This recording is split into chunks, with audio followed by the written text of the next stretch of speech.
اب ایک شوہر کے کیا حقوق ہیں؟ تو شوہر کے حقوق بھی مقرر ہیں۔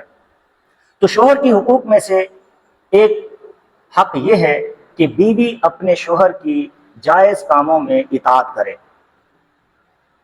البتہ اگر شوہر خلاف شرع، شریعت کے خلاف کسی بات کا حکم دے، اب بیوی پر شوہر کی اطاعت واجب نہیں ہے، بلکہ اب اس کو چاہیے کہ وہ شریعت کے احکامات کو فالو کرے، اس کو مد نظر رکھے۔ دوسری چیز یہ بھی شوہر کا حق ہے کہ بیوی گھر سے باہر اگر جائے تو شوہر کی اجازت سے جائے، اور اپنے گھر میں کسی کو اگر آنے دے تو بھی شوہر کی اجازت سے آنے دے۔ اور ایسے ہی جب شوہر کی جو مالی حیثیت ہے، اب 3 قسم کی حیثیتیں ہو سکتی ہیں۔ ایک حیثیت مالدار ہے، دوسری حیثیت متوسط ہے، تیسری حیثیت غریب ہے۔ اب یہ شوہر کا حق ہے کہ اس کی بیوی اس کی حیثیت سے زیادہ مطالبہ نہ کرے خرچے کا، شوہر کی حیثیت کے مطابق اس سے خرچہ لیا جائے۔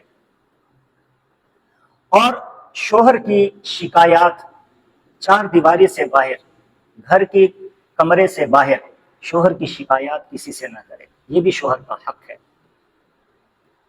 اور شوہر کے سامنے بد زبانی اور اسی طرح زبان درازی بیوی شوہر کے سامنے نہ کرے، یہ بھی شوہر کا حق ہے۔ اور جس طرح شوہر کا ادب اور احترام لازم ہے، بالکل اسی طرح شوہر کے والدین کا ادب احترام کرنا بھی بیوی پر لازم ہے۔ تو یہ شوہر کے حقوق ہیں کہ جن کا ادا کرنا ایک بیوی کے لیے از حد ضروری ہے۔ اب آتے ہیں ان امور کی طرف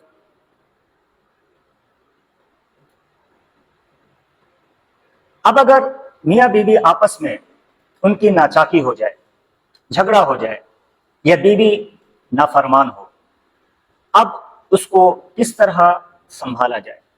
اس سے پہلے کہ جب کوئی ناگوار طبیعت کے خلاف کوئی چیز پیش آ جائے، اب کیا کرنا ہے؟ اب دونوں نے، میاں بیوی نے اپنی اپنی جگہ صبر کا دامن مضبوطی سے پکڑنا ہے۔ پھر بالخصوص شوہر کے لیے، چونکہ وہ مرد ہے تو مرد کی مردانگی بھی اسی میں ہے کہ وہ صبر کرے۔ حضرت ابو ہریرہ رضی اللہ تعالیٰ عنہ روایت کرتے ہیں، آقا علیہ الصلوۃ والسلام نے ارشاد فرمایا کہ کوئی آدمی اپنی بیوی سے نفرت نہ کرے۔ اگر کوئی بات یا عادت بیوی کی ناپسندیدہ ہوگی تو اور اس کی ایسی عادت ہوگی جو شوہر کو پسند آ جائے۔ تو اس وجہ سے اگر کوئی طبی طور پر کوئی ناگواری پیش آ جائے تو شوہر کو چاہیے کہ وہ اس پر صبر کرے۔ اب اگر بیوی نافرمان ہے تو نافرمانی کی وجہ سے اب قرآن کیا ہدایات کرتا ہے؟ اگر ان ہدایات کو سامنے رکھا جائے اور اس پر عمل کیا جائے تو یقیناً طلاق کی نوبت نہیں آئے گی۔ تو قرآن کا انداز یہ ہے کہ اگر بیوی نافرمان ہے تو سب سے پہلے اللہ رب العزت نے گویا کہ 4 نکاتی ایجنڈا بیان فرمایا۔ سب سے پہلی چیز اللہ تعالیٰ فرماتے ہیں فَاعِظُوهُنَّ، ان کو نصیحت کرو، نرمی سے سمجھاؤ، پیار سے سمجھاؤ، ٹھنڈے دل سے سمجھاؤ، ایسے وقت میں سمجھاؤ کہ جب ماحول موافق ہو، اس وقت بیوی کو نصیحت کرو تو بہتر ہے کہ نصیحت سے کام چل جائے گا۔ تو جب نصیحت کرنے کے باوجود اگر بیوی میں کوئی فرق محسوس نہ ہو، اب دوسرا درجہ جو اللہ رب العزت نے ارشاد فرمایا وہ فرمایا کہ وَاهْجُرُوهُنَّ فِي الْمَضَاجِعِ، اب شوہر کو چاہیے کہ وہ اپنا بستر الگ کر لے، بیوی سے اپنا بستر جدا کر لے۔ یہ دوسری تنبیہ کرنے کا ایک طریقہ ہے۔ اب بھی بیوی کے اندر یہ بات پیدا ہو جائے گی کہ یہ میری غلطی ہے، یہ جو میں نے نافرمانی کی ہے میں اس کو چھوڑ دوں۔ تیسرا درجہ یہ ہے کہ اگر نصیحت سے بھی کام نہیں چلا اور پھر اس کے بعد دوسرے درجے پر بستر جدا کرنے سے کام نہیں چلا، اب تیسرا نمبر ہے وَاضْرِبُوهُنَّ، لیکن اس سے ناجائز فائدہ نہیں اٹھانا۔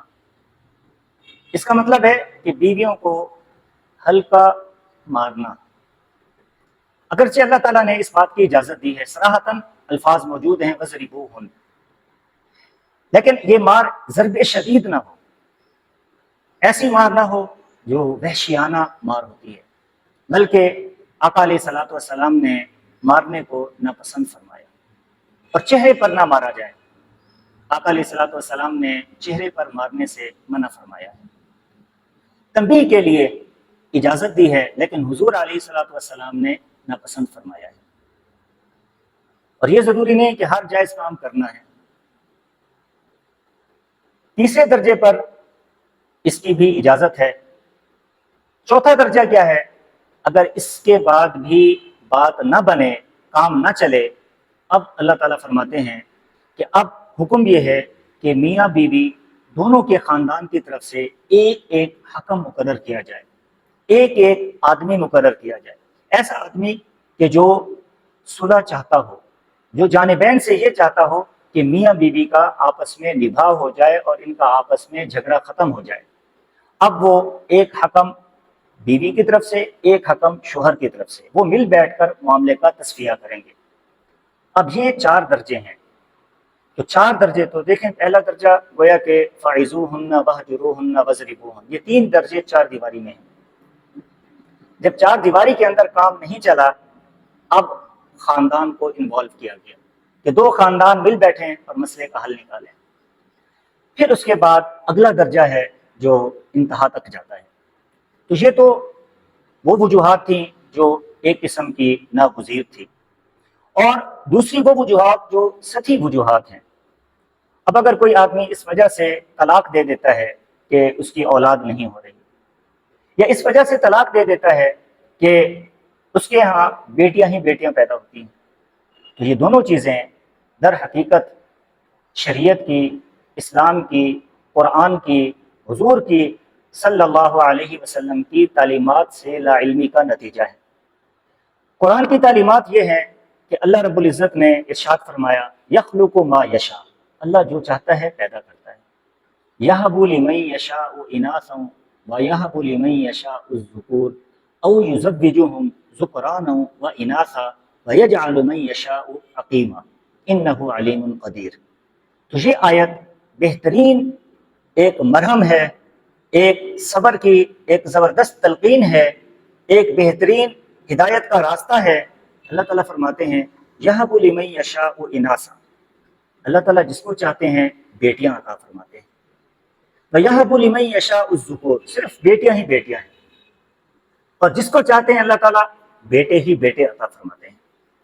او یزوجہم ذکرانا واناثا، اور اللہ جس کو چاہتے ہیں بیٹے اور بیٹیاں دونوں عطا فرما دیتے ہیں۔ اور پھر فرمایا کہ اور جس کو چاہتے ہیں وَيَجْعَلُ مَن يَشَاءُ عَقِيمًا، اور اللہ رب العزت جس کو چاہتے ہیں اس کو بانجھ رکھ دیتے ہیں۔ اب یہ بانجھ ہونا یہ بھی اللہ کی طرف سے ہے، اولاد نہ ہونا اللہ کی طرف سے، بیٹیوں کا ہونا اللہ کی طرف سے، بیٹے اور بیٹیوں کا ہونا اللہ کی طرف سے، صرف بیٹوں کا ہونا اللہ کی طرف سے۔ تو جب یہ تعلیمات ایک مسلمان کے سامنے ہوں گی تو کبھی بھی وہ اس بنیاد پر اپنی بیوی کو طلاق نہیں دے گا۔ اور کبھی طلاق اس وجہ سے دی جاتی ہے کہ کہا جاتا ہے کہ شوہر دوسری شادی کرنا چاہ رہا تھا اور بیوی نے منع کیا، یا شوہر نے اپنی پہلی بیوی کو طلاق دی، یا دوسری بیوی جس کے ساتھ وہ نکاح کرنا چاہ رہا تھا انہوں نے شرط رکھی کہ آپ پہلی بیوی کو طلاق دیں گے پھر ہم اپنی بیٹی دیں گے، تو یہ بھی ایک قسم کا ظلم ہے۔ اگر قرآن تعلیمات میں غور کیا جائے تو شریعت نے کہیں منع نہیں کیا، بلکہ شریعت نے اجازت دی ہے، اور برملا اور دو ٹوک انداز میں اجازت دی ہے۔ اللہ تعالیٰ فرماتے ہیں فَانكِحُوا مَا طَابَ لَكُم مِّنَ النِّسَاءِ مَثْنَىٰ، تم نکاح کرو عورتوں سے جو تمہیں اچھی لگے، مثنا 2، وثلاثہ 3، ورباع 4 نکاح کی شریعت نے واضح طور پر اجازت دی ہے۔ پھر فرمایا کہ ہاں دوسرا نکاح، تیسرا نکاح، چوتھا نکاح کرنے کی اجازت تو ہے، لیکن شرط یہ ہے کہ عدل و انصاف قائم کرو گے۔ اگر تم عدل و انصاف قائم نہیں کر سکتے پھر تمہارے لیے ایک پر اکتفا کرنا ضروری ہے، پھر صرف ایک کے ساتھ نبھا کرو، اسی کے حقوق ادا کرو، اور اگر تم انصاف کر سکتے ہو تو پھر تم ایک سے زائد شادیاں بھی کر سکتے ہو۔ تو یہ بھی وہ وجوہات ہیں کہ جو دین اور احکامات سے، شریعت سے لا علمی کی بنیاد پر یہ طلاق معرض وجود میں آتی ہے۔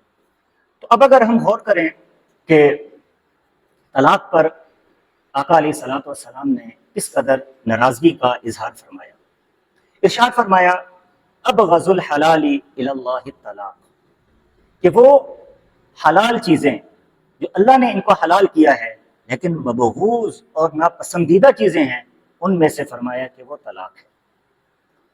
ایک اور روایت میں آقا علیہ الصلوۃ والسلام نے ارشاد فرمایا کہ نکاح کرو، طلاق نہ دو، نکاح کی ترغیب دی اور طلاق سے روکا، اور فرمایا کہ جب آدمی طلاق دیتا ہے تو اللہ کا عرش کانپ اٹھتا ہے۔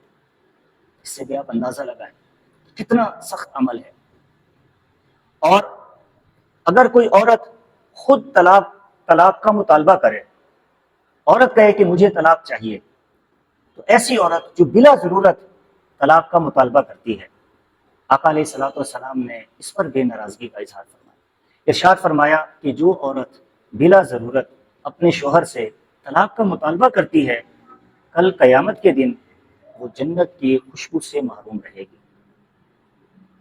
تو جب یہ وعیدات سامنے ہوں گی تو طلاق سے انسان گھبرائے گا، پھر وہ جذبات ٹھنڈے ہو جائیں گے، پھر اس کا غصہ ٹھنڈا ہو جائے گا، پھر وہ غور و فکر کرے گا کہ میں نے طلاق نہیں دینی بلکہ میں نے نبھا کرنا ہے۔ اب اگر ہم اس کے دنیاوی نقصانات کا جائزہ لیں تو طلاق کے دنیاوی نقصانات بھی بہت زیادہ ہیں۔ تو دنیاوی نقصانات میں پہلا نقصان دونوں کا گھر اجڑ جاتا ہے، میاں بیوی کا، اور جیسے ہی گھر اجڑا تو جو ان کے بچے ہوتے ہیں وہ دونوں والدین کی دونوں کی شفقت سے اور محبت سے محروم ہو جاتے ہیں، اور پھر جب وہ محروم ہوتے ہیں شفقت سے محبت سے، پھر ان بچوں کی صحیح تعلیم اور تربیت نہیں ہو پاتی۔ تو جب ان کی صحیح تعلیم اور تربیت نہیں ہوگی تو نتیجہ یہ نکلے گا کہ وہ اخلاقی جرائم کا شکار ہو جائیں گے، اور پھر اس کا اور نقصان کیا ہوگا کہ دو خاندانوں میں آپس میں دشمنی پیدا ہو جائے گی، نفرت پیدا ہو جائے گی، اور یہ نوبت کبھی کبھی قتل و غارت تک چلی جاتی ہے۔ اور پھر یہ بھی نقصان ہے کہ جب طلاق کا سلسلہ چل نکلتا ہے تو پھر عدالت کا دروازہ بھی کھٹکھٹایا جاتا ہے۔ تو جب عدالت کا دروازہ کھٹکھٹایا جاتا ہے تو یقیناً اس میں وقت کا بھی نقصان ہے اور اس کے ساتھ ساتھ مال کا بھی نقصان ہے۔ تو یہ دونوں نقصان دونوں طرف سے برداشت کیے جاتے ہیں۔ تو یہ دنیاوی نقصانات ہیں کہ ایک طلاق کے ایک معاشرے پر کتنا گہرے اثرات مرتب ہوتے ہیں۔ اس بات کا اندازہ ہم بخوبی لگا سکتے ہیں اگر ہم ان چیزوں کو مد نظر رکھیں۔